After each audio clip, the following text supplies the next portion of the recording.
ગઈકાલે આપણે માહિતીનો નિયમ એમાં 3.1 માં આપણે કોઈ પણ આવૃત્તિ આપેલી હોય એ આવૃત્તિને કોષ્ટકમાં વર્ગીકરણ કરતા અને તેની સરાસરી શોધતા શીખી ગયા. હવે આજે આપણે આગળ બહુલક અને મધ્યસ્થ વિશે જોવાનું છે. જુઓ અહીંયા આપણને એમ કહ્યું છે કે ગણિતની એક પરીક્ષામાં 25 ગુણમાંથી 15 વિદ્યાર્થીઓના ગુણ નીચે દર્શાવેલ છે. એટલે 15 વિદ્યાર્થીઓના ગુણ અહીંયા આપણને આપેલા છે. 19 25 23 20 9 10 5 16 20 25 20 24 12 અને 20.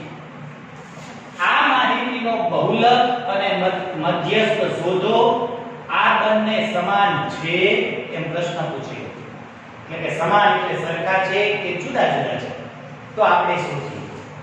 હવે એક વિષય વસ્તુ તમે ધ્યાન સમજી લો કે જ્યારે કોઈ મધ્યવર્તી સ્થિતિનું માપ શોધવું હોય આપણે તો એ ત્રણ રીતે શોધી શકાય છે. એક મધ્યક, એક મધ્યસ્થ અને એક બહુલક.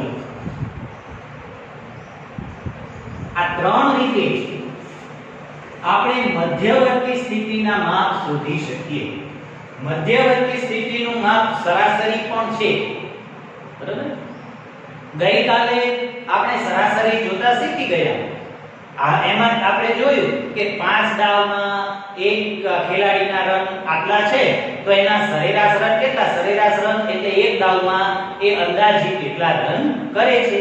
તો એ એક દાવમાં જે રન કરે છે એ એનું મધ્યવર્તી સ્થિતિનું માપ થયું કે ભાઈ દરેક દાવમાં લગભગ એ આટલા રન કરે છે. એવી જ રીતે જે એ આપણે સરાસરી શોધીએ છીએ એ સરાસરીને કહેવાય છે મધ્યક. મધ્યક અને સરાસરી બંને એક જ. મધ્યકને બીજું નામ સરાસરી પણ કહેવાય. તો હવે આ મધ્યસ્થ એટલે શું અને બહુલક એટલે શું? તો હવે એને આપણે પહેલા દાખલો સમજીએ પછી ગણીએ. જો હવે આપણે મધ્યસ્થ અને બહુલક શોધવા હોય તો પહેલા શું કરવું પડે? તો આપણને જે માહિતી આપી હોય એને આપણે ચડતા ક્રમમાં ગોઠવવી પડે. તો અહીંયા આપણને ગુણ આપેલા છે 15 વિદ્યાર્થીઓના. તો આ 15 વિદ્યાર્થીઓના ગુણને કાં તો ચડતા ક્રમમાં ગોઠવવા પડશે અથવા તો ઉતરતા ક્રમમાં ગોઠવવા પડશે. તો આ બધામાં જોઈ ચાલો આપણે પહેલા સૌથી પહેલા ચડતા ક્રમમાં ગોઠવીશું. તો ચડતા ક્રમમાં સૌથી પહેલા કઈ સંખ્યા આવશે? તો સૌથી પહેલા છે 5. તો આપણે અહીંયા લખીશું પહેલા માહિતીને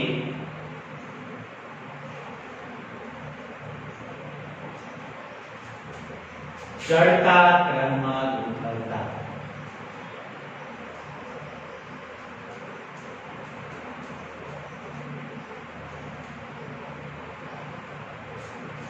તો સૌથી નાની સંખ્યા છે 5. તો સૌથી પહેલા લખીએ આપણે 5. ચાલો 5 આવી ગયા. 5 પછી નાની સંખ્યા કઈ છે? તો કે 9. તો પછી આપણે લખીશું 9. જુઓ 9 5 બે વખત હોય તો બે વખત લખવાના, 3 વખત હોય તો 3 વખત લખવાના. જે સંખ્યા જેટલી વખત હોય એટલી વાર લખવાની. 5 થી 9 થી નાની સંખ્યા નથી 5 સિવાય. પછીની સંખ્યા આપણે 9 લખી નાખી. 9 એક જ વખત છે તે લખાઈ દેવા. હવે એનાથી મોટી સંખ્યા છે 9 થી મોટી. તો 9 થી મોટી સંખ્યા આપણને મળશે 10. તો આપણે હવે લખીએ 10. 10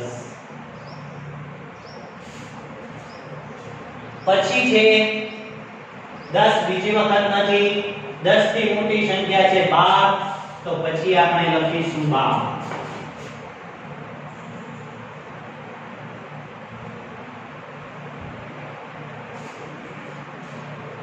જે સંખ્યા લખતા જઈએ છીએ એની નીચે લીટી કરીએ છીએ એટલે આપણને ખબર પડી સંખ્યા લખાઈ ગઈ.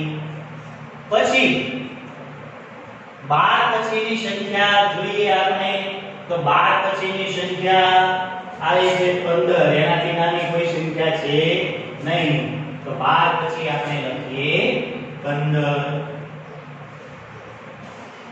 15 એક વખત છે 15 પછી આપણે જોઈએ તો 15 પછી છે 16 તો પછી લખીશું 16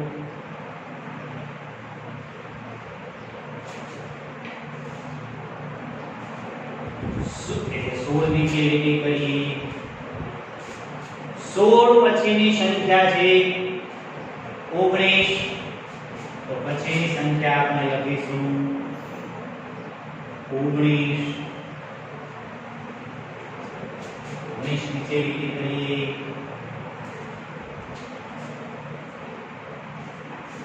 19 પછીની સંખ્યા છે 20 20 આપણી પાસે 3 વખત છે 1 2 3 અને 4 વખત છે તો આપણે 20 લખીશું 4 વખત 1 2 3 અને 4 20 4 વખત લખ્યા ચાલો 20 પછી આપણને સંખ્યા મળે છે 23 તો પછી લખીશું 23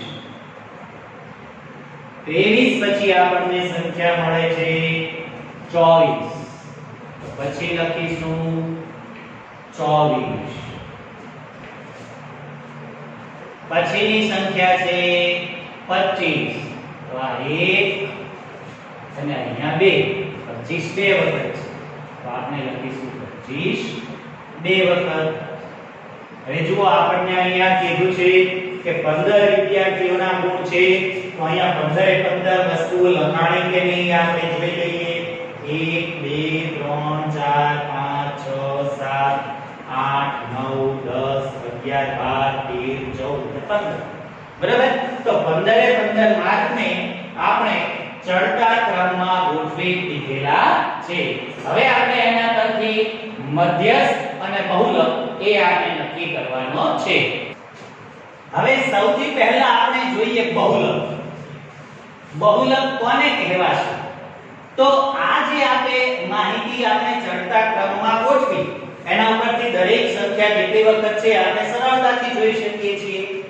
તો જે આ માહિતી એટલે કે પ્રાપ્તાંક આપણને સૌથી વધુ વખત મળે એને આપણે કહીશું એ માહિતીનો બહુલક જો અહીંયા 5 એક વખત 9 એક વખત 12 એક વખત અહીંયા 20 છે એ 20 કેટલી વખત આવેલા છે 4 વખત 25 કેટલી વખત આવેલા છે 2 વખત તો સૌથી વધુ વખત કઈ સંખ્યા આવી 20 તો આ માહિતીની અંદર બહુલક કઈ સંખ્યા થાય 20 તો નીચે આપણે લખીશું આ માહિતીમાં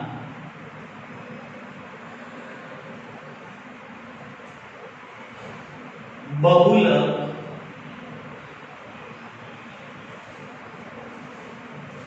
20 છે બરાબર એટલે બહુલક છે એ એકદમ સહેલું છે કોઈ પણ દાખલો હોય એમાં જે માહિતી સૌથી વધારે વખત આવતો હોય જે અંક એ એનો બહુલક કહેવાય એના જેટલું સહેલું છે મધ્યસ્થ હવે આપણે જોઈએ મધ્યસ્થની ગણતરી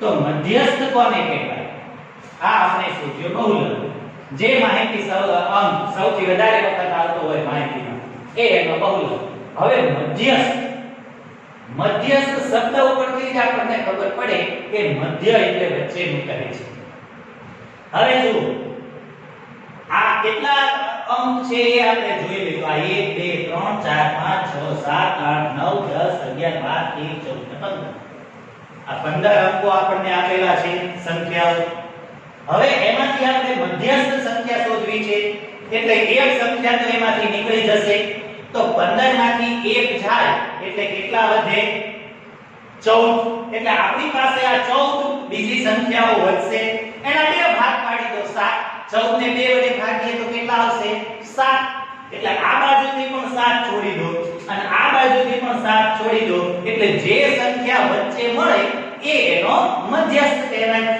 તો આપણે ગણીએ આ પહેલી સંખ્યા બીજી ત્રીજી ચોથી પાંચમી છઠ્ઠી સાતમી આ 7 સંખ્યા છોડી દીધી અને આ જે 8મી સંખ્યા છે એ એનો મધ્યસ્થ કહેવાય બરાબર. હવે જો આ બાજુ 7 સંખ્યા આપણે ગણી, આ બાજુએ 7 થાય છે 1 2 3 4 5 6 અને 7. બરાબર છે. બંનેની વચ્ચે છે 20. માટે આ માહિતીનો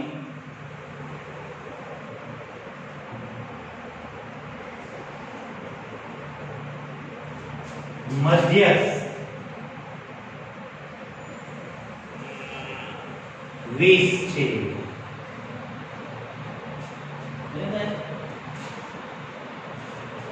હવે ત્રણેય માહિતી તમને શોધવાનું કીધું હોય, બહુલક, મધ્યસ્થ અને મધ્યક. તો મધ્યક તો આપણે ગઈકાલે જ શીખી ગયા છીએ. જો તમારે મધ્યક શોધવો હોય તો શું કરવું પડે? બરાબર. તો મધ્યકનું સૂત્ર આપણે ગઈકાલે શીખી ગયા. મધ્યક અથવા તો સરાસરી, બરાબર, એને આપણે સરાસરી પણ કહીએ છીએ. બરાબર. કુલ ગુણનો સરવાળો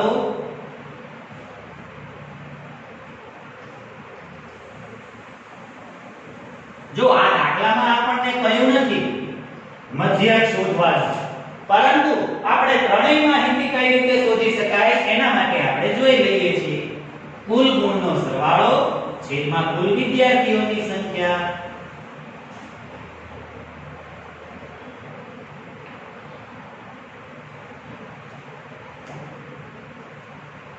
તો આપણે શું કરવાનું?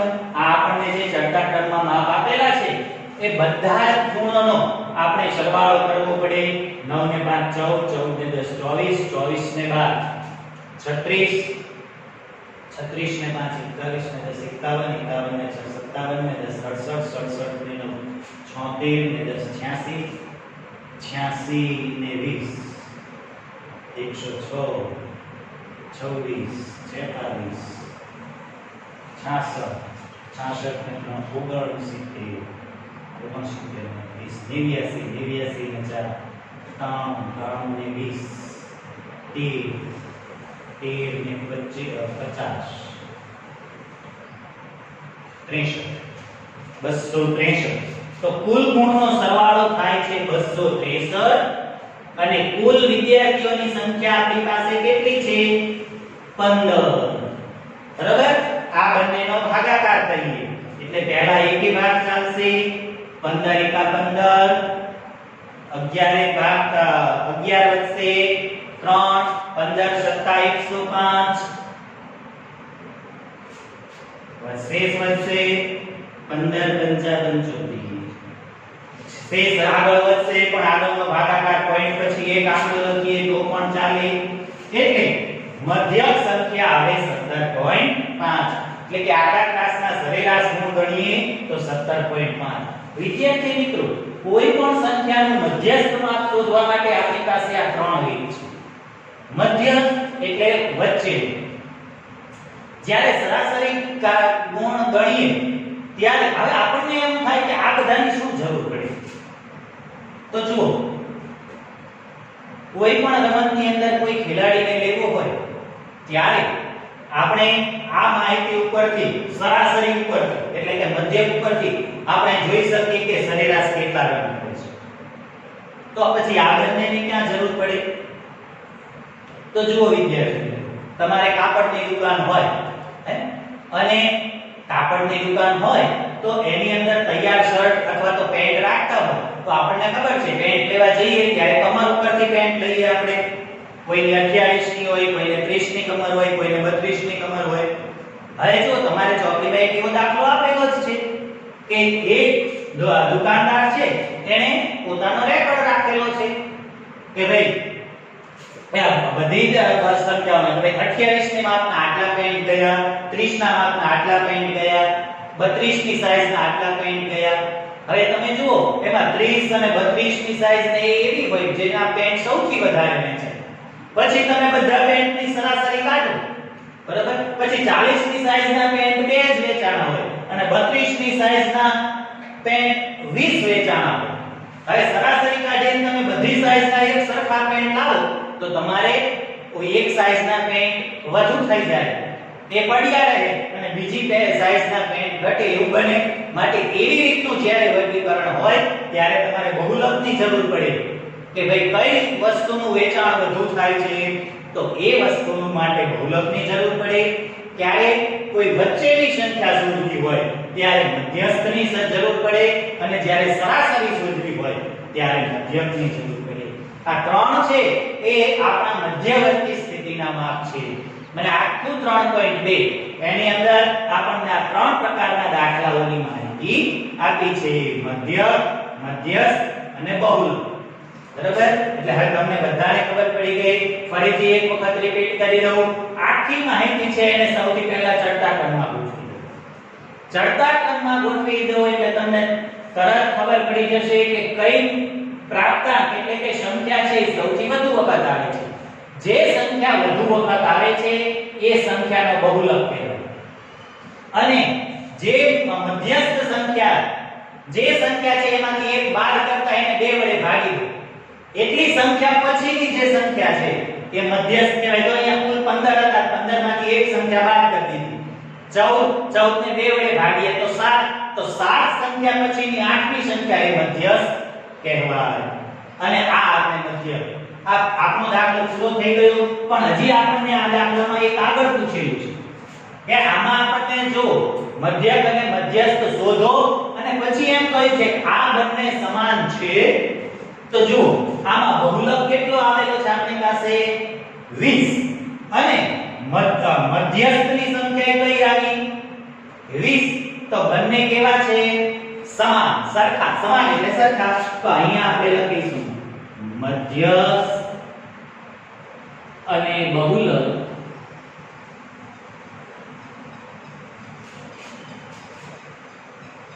સમાન છે.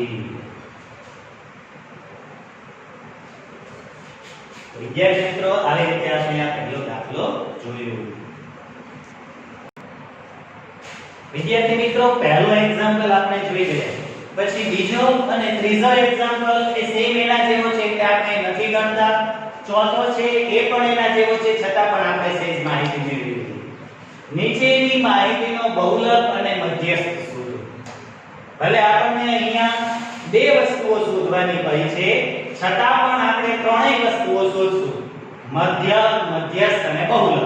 બરાબર? તો સૌથી પહેલા આપણે શું કરવું પડશે? સૌથી પહેલા આપણે આપેલ માહિતીને ચડતા ક્રમમાં ગોઠવવી પડશે. તો આપણે અહીંયા લખીએ આપેલ માહિતીને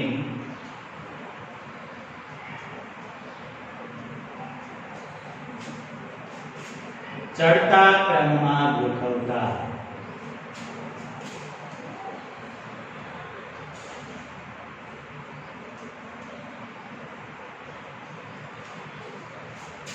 હવે જો આપણે આ જે માહિતી આપેલી છે એ માહિતીને ચડતા ક્રમમાં ગોઠવીએ તો આમાં કુલ કેટલી સંખ્યાઓ છે? 1 2 3 4 5 6 7 8 અને 9. 9 સંખ્યાઓને આપણે ચડતા ક્રમમાં ગોઠવવાની છે. આમાં સૌથી નાનામાં નાની સંખ્યા દેખાય છે 12. 12 બે વખત છે, અહીંયા 1 અને અહીંયા 2. માટે આપણે 12 ને પહેલા બે વખત લખીશું. 12 ચાલો 12 પછી 13. તો 13 અહીંયા છે, બીજે ક્યાંય 13 છે? હા, 13 અહીંયા પણ છે. એટલે 13 પણ બે વખત છે, તો 13 ને પણ બે વખત લખીશું. 13 પછીની સંખ્યા છે 14. 14 કેટલી વખત છે? 1 2 અને 3. 3 વખત 14 છે, તો ત્રણેય વખત 14 ને લખી નાખીએ. 2 અને 3. 14 લખાઈ ગયા. 14 પછીની સંખ્યા છે 16. 16 અહીંયા એક વખત અને પછી નથી લખીએ 16. પછીની સંખ્યા છે 19. તો અહીંયા 19. હવે જોઈએ નવે 9 સંખ્યા લખાઈ ગઈ ને, કઈ રહી ગઈ નથી ને? તો 1 2 3 4 5 6 7 8 9. નવે 9 સંખ્યા થઈ ગઈ. હવે સૌથી પહેલા આપણે શોધીશું બહુલક. તો બહુલક આપણે અગાઉ શીખી ગયા. બહુલક કોને કહેવાય? જે સંખ્યા સૌથી વધારે વખત હોય એ સંખ્યાને આપણે આપેલ સંખ્યાનો બહુલક કહીએ. તો જો અહીંયા 12 બે વખત છે, 13 બે વખત છે. બરોબર? 14 કેટલી વખત છે? 3 વખત. 16 કેટલી વખત? 1 વખત. તો સૌથી વધુ વખત કઈ સંખ્યા છે? 14. તો આપેલી સંખ્યાનો બહુલક કઈ શું થશે 14 તો નીચે આપણે લખીશું આપેલ માહિતીનો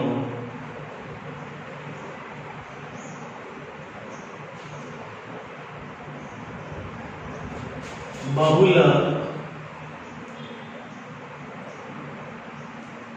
14 છે। હવે જુઓ વિદ્યાર્થી મિત્રો ક્યારે એવું પણ બની શકે કે બહુલકમાં બે સંખ્યાઓ આવે અથવા તો ત્રણ સંખ્યાઓ આવે। જો 14 છે એમ અહીંયા 12 એક જ વખત હોત ને 13 બીજ 3 વખત હોત તો 14 ય 3 વખત થાય અને 13 પણ 3 વખત થાય તો શું કરશું તો બંને સંખ્યા બહુલક તરીકે લખવાની। તો એમ લખાય કે આપેલી માહિતીનો બહુલક 13 અને 14 છે। જો બે સંખ્યા આવતી હોય તો બે સંખ્યા લખવાની। બહુલકમાં બે સંખ્યા આવી શકશે પણ મધ્યસ્થમાં બે સંખ્યા આવશે નહીં।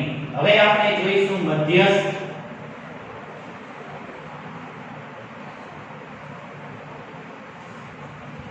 મધ્યસ્થમાં કુલ કેટલી સંખ્યા છે 9 9 માંથી એક બાદ કરીએ એટલે બચશે 8 8 ના અડધા કરવાના છે તો 8 ને 2 વડે ભાગીશું અડધા કરવા 8 ભાગ્યા 2 કરીશું એટલે આવશે 4 તો 4 સંખ્યા પછી પાંચમી જે સંખ્યા છે એ મધ્યસ્થ થશે તો 1 2 3 4 અને આ પાંચમી બંને બાજુ 4 4 સંખ્યા અહીંયા 1 2 3 અને 4 બરોબર તો નીચે લખાશે આપેલ માહિતીનું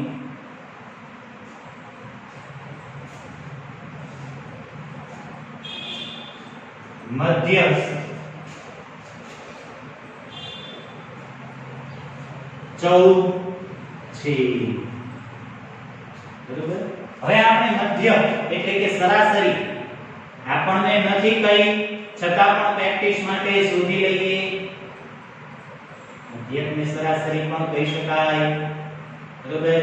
મધ્ય બરાબર આપેલ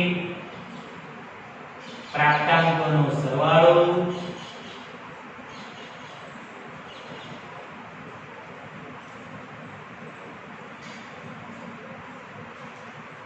છેદમાં પ્રાપ્તાંકોની સંખ્યા।